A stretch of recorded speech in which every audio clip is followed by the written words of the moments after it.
Welcome to Cindy's Artistic World, where today I'm entering the So let's realm take of just a minute to canning. talk about salt when you're canning.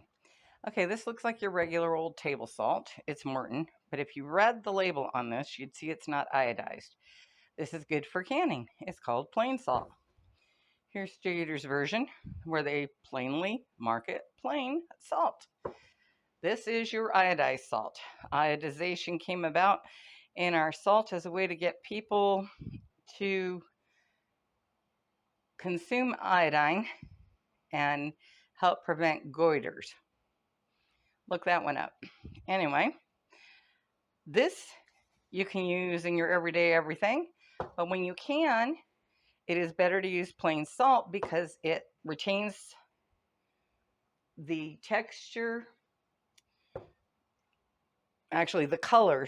It keeps your color better on your meats, chickens, food, where the iodine will change that. Table salt usually contains anti-caking additives. This messes up the water. Iodized salt messes up the food. So part of prepping to can for me is to make sure all my jars have a ring and that it's a good ring. And I need small rings, so I'm coming back here. I'm going to grab the small rings.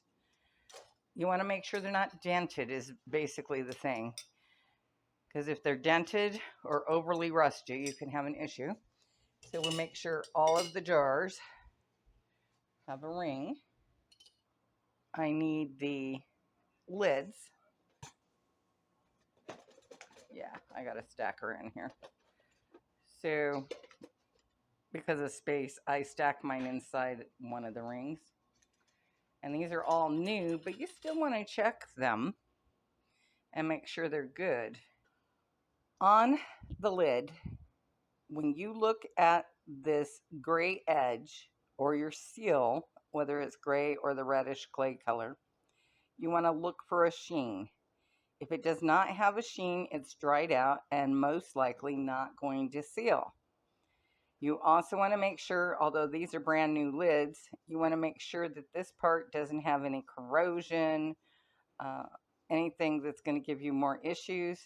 And I always wipe them, like I just touched this, so if there's bacteria on my hands, it can be on that. I want to limit that. I clean with white distilled vinegar. That helps. On your rings, you want to make sure they're not bent. A little bit of discoloration is fine, but if you go to screw this on your jar and it doesn't want to go on, it's probably not good. Now, the reason you want these to be good, they don't matter after you canned, but they matter when you can. This one's also dirty. I'm going to be re-wiping all of these anyway with the vinegar. But it holds the lid on. Sure, you can lose some bubbling mass or whatever, but having these on is good. Now, some people, they think that loose is okay. I personally like mine tight. They loosen up during the process, but I like mine on the jar tight to help limit the siphoning of liquid coming off. But, you know, it's personal preferences, and as you go on, you figure out your own way. Anyhow, that's it for now.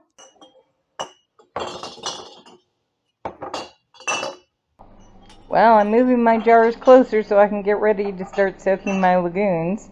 And that'll be in the next video, but here's just a brief part of that as I load up my jars. If you don't have a canning kit, I highly recommend getting one for this funnel, the knife which you use to get the air bubbles out of your food.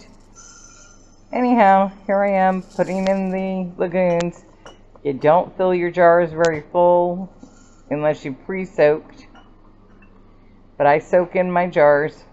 It's just the way I do it, but more on that in the next video. Thank you so very much for being a part of Cindy's Artistic World today. Please give us a like, follow, or subscribe.